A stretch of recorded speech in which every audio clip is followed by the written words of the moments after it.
1300 hours Pakistan Standard Time. Assalamu alaikum. This is Radio Pakistan, the news read by Ali Ahmed. First, the headlines. Prime Minister has underlined the need of developing an ecosystem and a culture to increase exports. Minister for Finance vows to make all-out efforts for social and economic development of downtrodden segments of the society. Information Minister says the Budget Amendment Bill is being presented in the Special Committee of Cabinet for approval.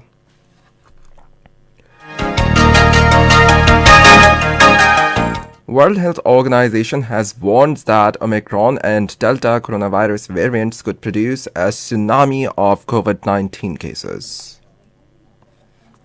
And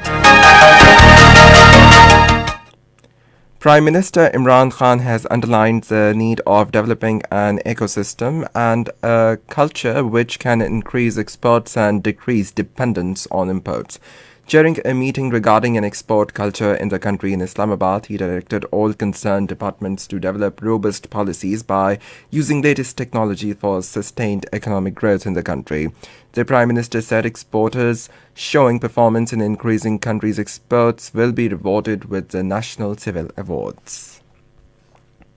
Minister for Finance and Revenue Shaukat Tareen says the government is making all-out efforts for the social and economic development of the downtrodden segments of the society.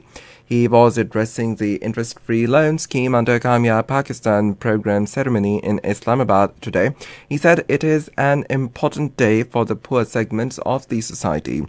The finance minister said that the loans will be provided to those who do not have access to the banks, and the Prime Minister has issued special directives in this regard. He said loans are being provided to all the segments without any discrimination. He said we are committed to fulfill the dreams of the poor. Minister for Information and Broadcasting Chaudhry Fawad Hussain says the Budget Amendment Bill is being presented in the Special Committee of the Cabinet for approval. In a tweet, he said that after approval, the PTI and its allies would hold a parliamentary party meeting. The minister said that the bill later would be tabled in the National Assembly today.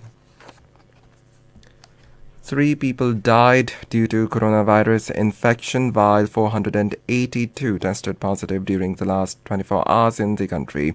According to the National Command and Operations Centre's latest statistics, 50,662 tests were conducted during the last 24 hours. The 639 patients are in critical care. Positivity ratio stands at 0.95%. PIA has resumed direct flights to Iran after a 5-year gap to develop people-to-people contacts and boost tourism industry between the two sides. Talking Green official news agency IRNA, PIA spokesperson Abdullah Khan said that the first PIA flight departed from Lahore to Mashhad last night, while direct flights from Karachi to Mashhad will begin on Saturday. On the other hand, in a tweet, Iranian ambassador to Pakistan, Mohammad Ali Hosseini, said that the two countries have agreed to promote air cooperation. In Indian illegally occupied Jammu and Kashmir, Indian troops in their fresh acts of state terrorism murdered 3 more Kashmiri youth in Kulgam district. According to Kashmir Media Service, the youths were killed by the troops during a cordon and search operation jointly launched by Indian Army, Police and Central Reserve Police Force in Mirhama area of the district. Meanwhile, Hurriyat leaders and organizations have appealed the Kashmiri people to observe complete strike on Saturday against the ongoing genocide and Indian government's other imperialistic policies aimed at changing the demographic complexion of the occupied territory.